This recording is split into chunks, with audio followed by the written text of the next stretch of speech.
Hi, it's Dougie from Balto, and in this video we're going to look at how to filter gallery with buttons. So this is a video which is a part of a follow-on series about creating Canvas Power Apps to replace paper-based processes. So we've already created our app, we've already got an approval system in place to have items that are in SharePoint pulled into our Canvas app, and then we've got an approval process to mark them as kind of approved or rejected. But what if we wanted to have a button which could make it easy that we click on them and it'll filter down these items so we only see the items which are marked as approved?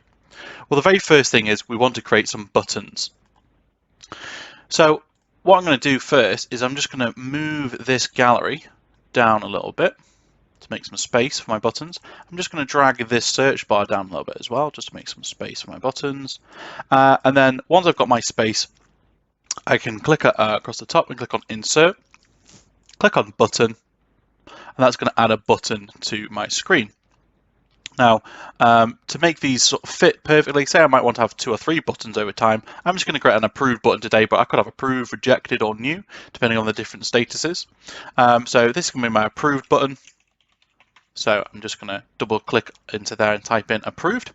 And then what I'm going to do is just make the width a little bit smaller, just so if I had multiple buttons, it would fit a lot better. So I'm just going to make it like this. And then if you see, if I then drag that across nearer to the end, let's make it a little bit taller as well. Like so. Just give ourselves a little bit more room. There we go. So if I copied and pasted that a few times, you'd see those buttons would nicely fit now onto our page. Might want to change the background color of these just slightly, just to make them maybe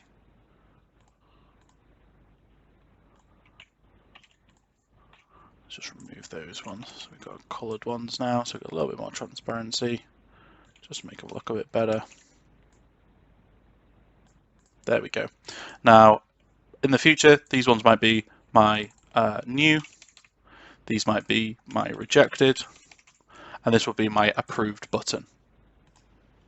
Okay, now we've got our buttons in place, we now need to add some formula to both the button, the approved button, as well as the gallery to filter those items. So what we're going to do is we're going to create a context variable, and then whenever that button's clicked, it's going to set and update that context, and then that context is then used within the gallery to filter down those items. So the first thing is we click on our button and we need to create a update context. So we use update context, and then we need the curly brackets, and I'm going to call this my filter by approval, and the opposite action of it is basically when it's not filtered by, filtered by approved. What did we call it? Yeah, we called it approved. So I'm going to got filter by approved, and then I'm going to say when it's not filter by approved. Again, put in the brackets like so. And then we've now got our update context.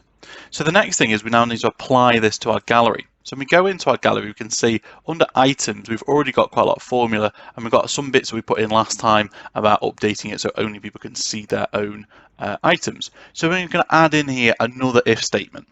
So we're going to add in if, and then this is where we're going to say if the filter that we've just created, so we'll say filter by approved.